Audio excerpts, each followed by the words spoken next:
Hi everyone, how are things going? I hope all of you are doing well. You are watching a video recording for the course IST261 Application Development Studio 1 at Penn State University. I'm Kenneth Huang. I'm the teacher of this course. This course takes place every Monday and Wednesday from 4 p.m. to 5:15 p.m. This video is for the lecture on September 7th, 2020. In today's class, we are going to talk about abstraction in encapsulation in Java. Okay, let's get started. So if you still don't know, you should know it by now. You can go to tinyurl.com/2020 IST261 to see the up-to-date syllabus. It is a Google Doc. I will try to update all the information to the Google Doc as quick as possible. So if you have any questions or you need any information, please look at this document first. So let me say this again.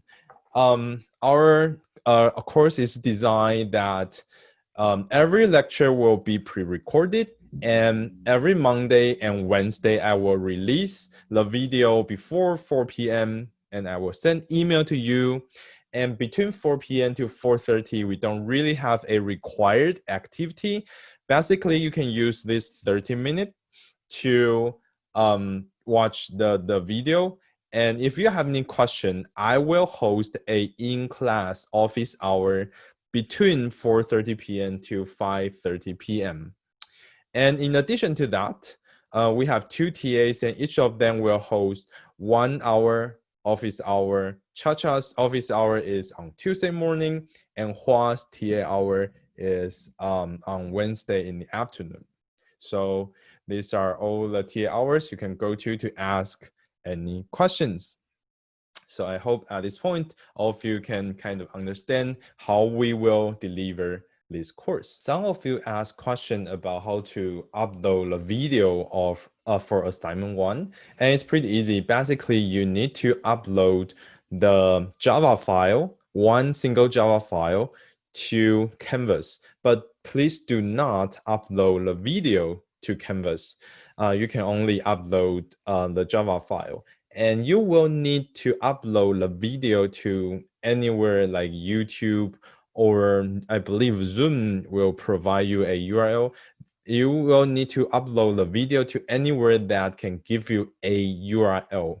And you need to put that URL pointing to your video in the comment section when you upload a Java file. So here is the screenshot. Basically, you need to click choose file and upload the Java. And at the same time, please put the HTTP or HTTPS URL in the comment section, right? That's how you tell me the location of your video. So, okay, today we are going to talk about abstraction and encapsulation. I will start with abstraction because I believe abstraction is the first thing, and then encapsulation is about the implementation. So what is abstraction? In a very high level, basically the concept of abstraction is you deal with ideas rather than events or details or implementation, any implementation details, right? So abstraction is a way that you scope your problem and make it easier for you to solve that problem. Abstraction is a process of hiding the implementation details. This phrase will be a little bit confusing when we talk about encapsulation later, but here we will just go with it. Abstraction is a process that hiding implementation details from the user. Only the functionality will be provided to the user.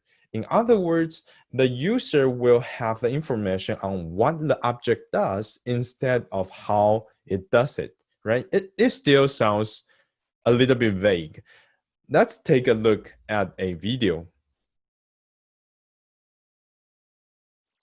Abstraction is a problem-solving tool that helps you to simplify a situation by removing unimportant information and focusing on what is truly important in a given situation. Suppose you want to find the best bus route between 2 points in a city. There is a lot of information to sort through. However, not all of it is important for this task. For instance, the location of tourist attractions is not important for plotting a route. So, when building your abstraction, you might choose to ignore that information. Highways and streets that buses do not travel along are also not helpful, since our goal is to find a bus route. So, you might choose to exclude those. Names of neighborhoods are also not important for this task as well. In the end, as the abstraction designer, you might decide that the most important information is simply where to get on the bus, which bus to get on, where to get off the bus, what times to get on and off, and the general shape of the route within the city. These pieces of information, bus number, start, stop times, and route, are essential to the task and are included in the abstraction. Note that even though it features only 5 pieces of information, those 5 pieces can represent many different routes, because every one of them has a start, end, route, bus number, and times. Because abstractions focus on the key pieces of information, they are doubly useful. A single abstraction can represent a whole class of similar things, and they make it easier to understand each one, because there is not extra information present. Every abstraction is built with a purpose in mind. For example, here are 4 different maps, visual abstractions of a city. This map is useful for finding city neighborhoods. This map is useful for finding city streets. This one shows the public transportation of the city, and this one helps them find major attractions in the city. All of these maps show the same city, but each map uses the concept of abstraction to remove what is unimportant and focus on what is important to the user. Abstraction is the process of creating an easier-to-understand version of a complex system by focusing only on key information. Abstraction will help you, good abstraction will help you solve a problem more efficiently. Sometimes the problem seems really complicated, and when you have a good representation or a good abstraction of the problem, sometimes the formulation of the problem itself will actually solve most of the problem, right? So it's what does that mean? It's like when you don't really think it through how to solve this problem, which are the components and their relations that form this problem. A good abstraction will guide you to think through all those details. And when you form the abstraction of the problem, actually it's become much easier to solve. And in Java, abstraction is achieved by using abstract classes and interfaces. We'll probably focus more on abstract classes today. So what is a abstract class in Java, right? So to me, the most important property of Java's abstract class is that you cannot really create an object of an abstract class. You cannot really new a abstract class, object of abstract class. You need to inherit an abstract class, and you have to provide implementations for all the abstract method inside the abstract class, meaning that inside an abstract class, you can specify a set of abstract method, meaning that anyone that implement this abstract class will need to implement this set of abstract method at the same time. In other words, you are specifying what kind of behavior you need to implement, right? That's a way to basically communicate your formulation of the problem. Let's take a look at an example. The example abstract class is called employee, and basically this abstract class specify what are the basic method that the employee class need to have, right? For example, here you need to have compute pay, you need to have mail check, you need to have toString, you need to have set address, you need to have get numbers. But what does that mean? That means anyone that take this abstract class and want to basically want to inherit this abstract class, need to implement all of these methods. I want to emphasize need, meaning that you cannot skip any of those. You are required to implement all of these functions. So what will happen if you just create an object, you just knew an object directly using an employee abstract class, right? If, for example, if you really want to try, you can do this, right? You can have an employee object E, and you just directly knew the employee class. As a reminder, employee is a abstract class. What will happen? So when you try to run it, it will simply say, no, employee is abstract. You cannot really create object using that class. But how? How are we going to use abstract class? In many sense, abstract class is like a template for class. You cannot really directly using it, but you can take it and inherit it. In Java, we call extend, right? Here, you can basically, for example, you can have a class called salary, and the salary class extends employee abstract class. Means that it need to, the salary class needs to implement all the method that in this employee template, right? So you can first, you have the constructor salary, and like we talked about before, the employee abstract class has mail check, has get salary, has set salary, has compute pay.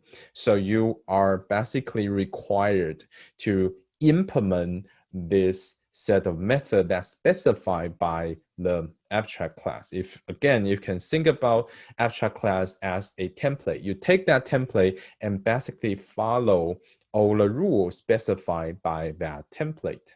Right, so here we just show an example how to take an abstract class and use it as a kind of template and implement your own class. So on the other hand, what is encapsulation, right? You will hear this word very often. Encapsulation basically is a like cornerstone of nearly all of the OOP language like C++ and Java. But what does that mean? Encapsulation means that you wrap the data, usually is a variable, a set of variables, and code acting on the data. Basically in Java, we call it method. In some other language, we call it function, right? So basically you wrap the data and the actions on the code that acting on the data together in a single unit.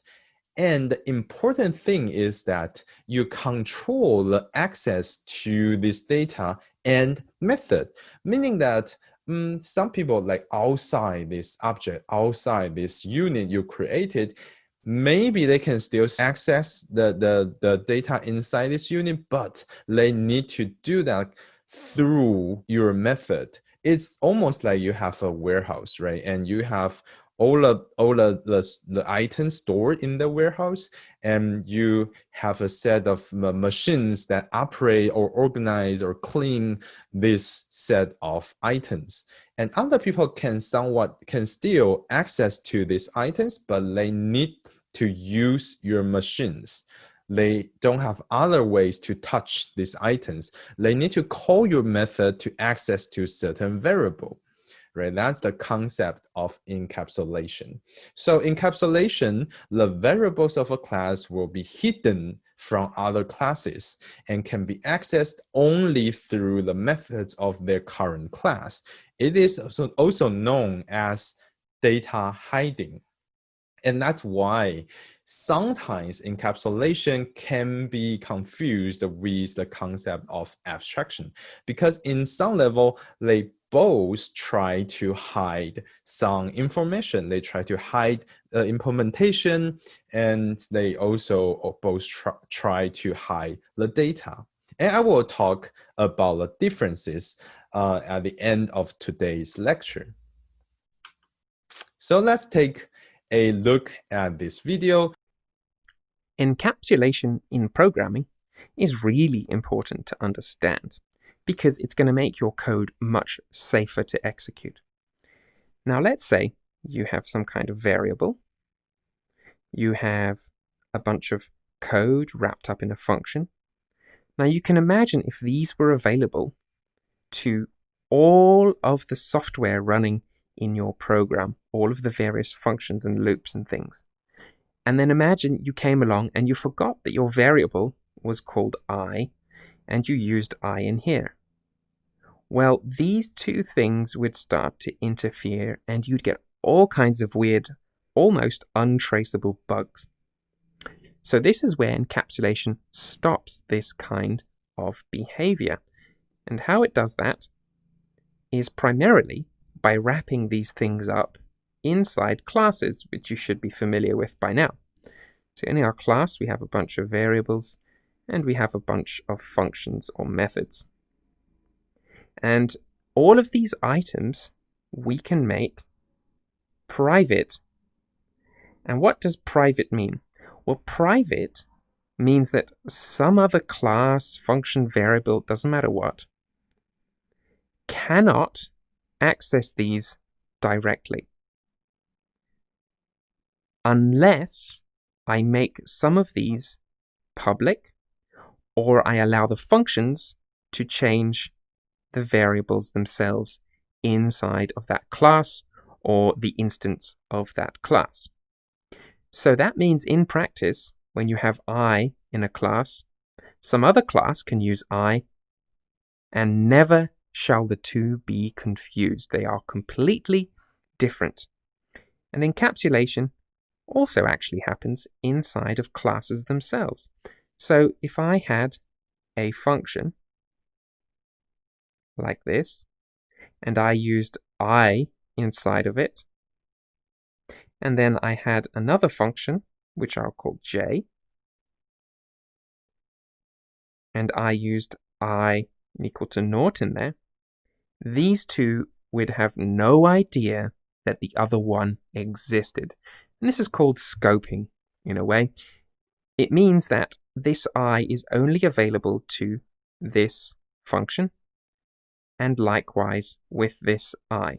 And of course, there are ways to override this, but in general, you don't really want to override that behavior, because encapsulation allows you to encapsulate things that shouldn't be modified by other parts of your code. So in Java, how to achieve encapsulation in Java? So it's relatively simple. Basically, just declare a variable of a class as private. Means that only the method inside this class have access to that variable, and any other classes, if they want to access this very particular variable inside this class, they need to call your method. They cannot directly touch the variable. So it provides public setters and getters, which are the way, the methods you created to allow other people, other classes to access the inside variables. In Java, we call it setter, means like you assign value to the variable, and the getter means you get the value from the variable. So you use basically public setter and getter method to modify and view the variable values. So in other words, basically you can think again, that's back to the warehouse analogy. You have a warehouse and you have a set of items stored in that warehouse, right? And you provide some ways to interact with these items, and you make some of these ways public, meaning that someone outside the warehouse, they can talk to you and say, hey, can I get that item from that warehouse? And you say, okay, sure, but you need to use this door, and that's the only way you can access to that item. You basically control the access of your items inside this warehouse by allowing them use this door and that door. That's the concept of encapsulation.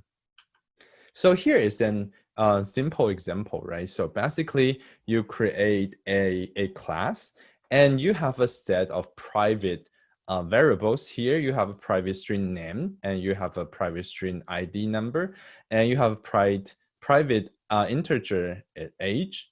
And so other people cannot directly access to this variable. They cannot call it by just, for example, you create an object and dot name or dot age or dot ID number, right? They cannot do that because you set this variable to private. Even then in their code they wrote object dot name, they cannot get anything out of that line of code. If they really want to get the name, they need to create an object and write object dot get name. And if they want the age, they want to create a object and say object dot get age, and that's the only way they have access to this variable. And similarly, if they want to change the value, right, they need to call the set function. If they want to change the age in this object, they need to say object.setAge. And if they want to change name, they need to say object.setName. And that's the concept. And in some case, or I would probably say in many cases, that's probably one of the reasons that some people don't like Java, because Java is kind of, again, verbose, right? I just want to change the name. Why you force me to go through this get and set functions, methods? That's kind of annoying. Why can't I just use object.name or object.age?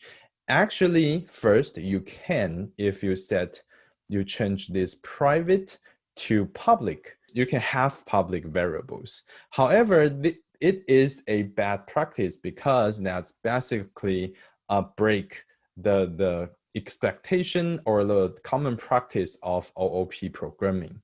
And many, or at least most of the IDEs I know for Java have the function that you can just manually create a set of variables, and the IDE itself will actually generate all the getter and setter methods for you. So in Eclipse, if you have these 3 methods, and then you can click on your Eclipse, and it will just create that method for you. So let me do a small demo. I have my Eclipse open, and here I will just use the homework 1 Java project as an example.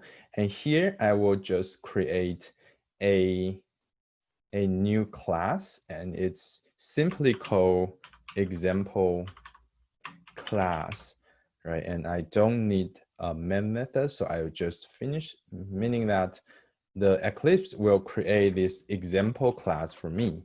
So what I'm going to do is, okay, I'm going to create several private variable, and for example, private string name and private integer ID, and private string array, I don't know, locations, right? So these are all private variable of this example class.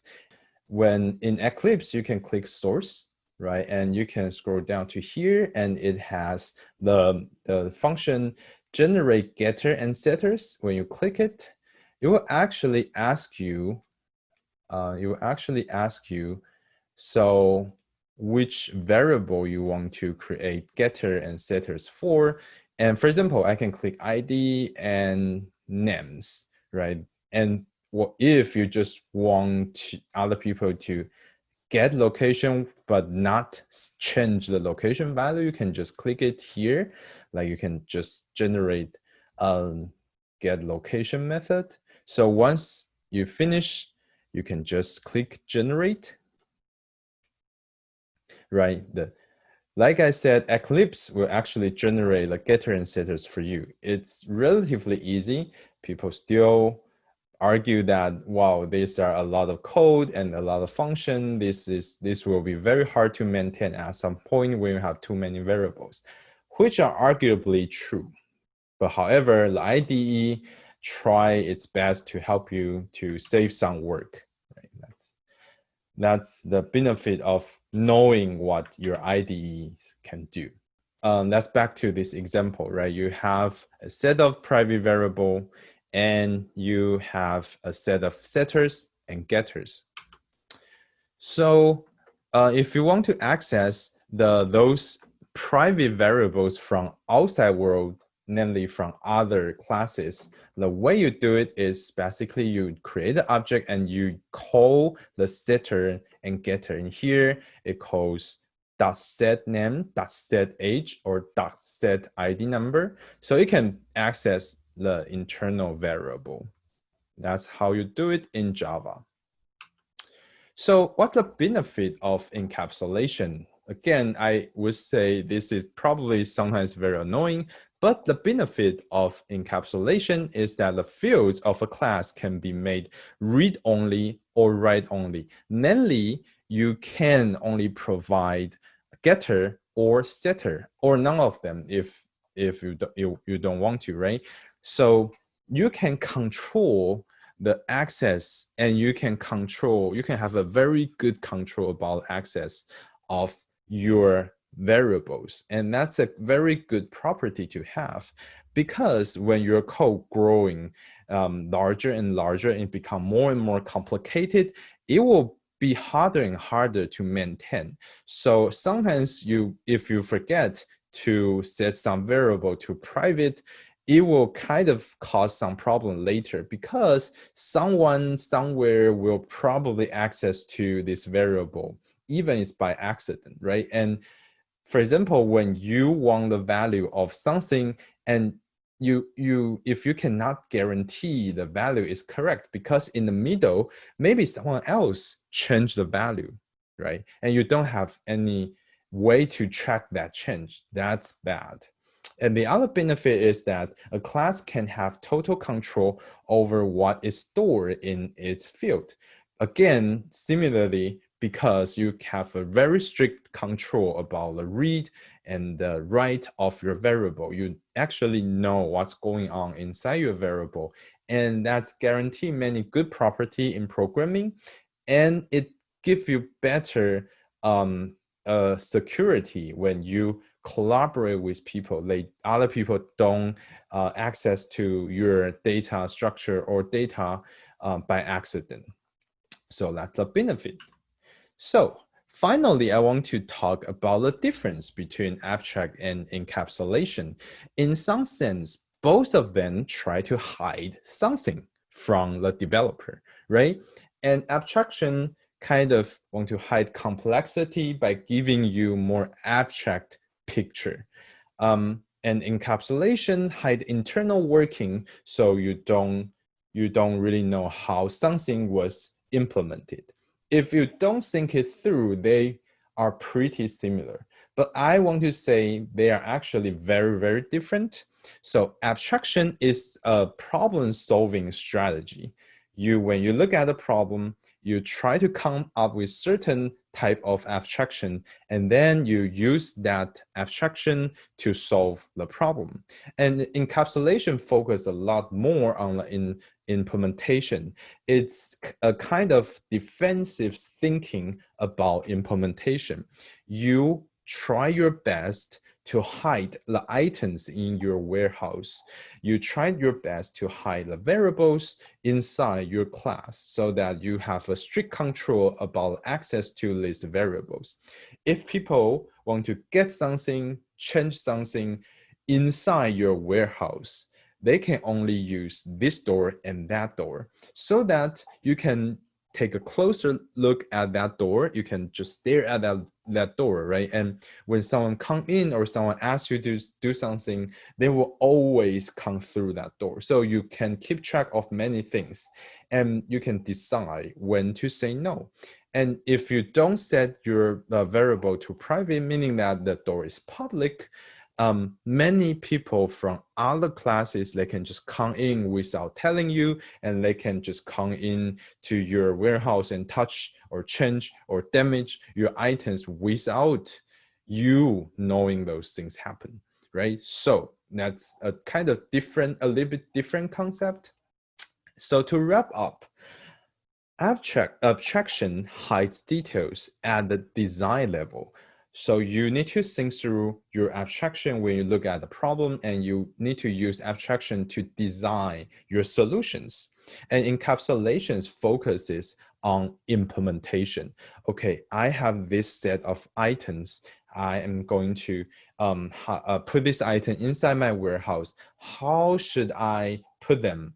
How should I access, how should I allow people to access it? How do I organize them? How do I maintain the relationship between them?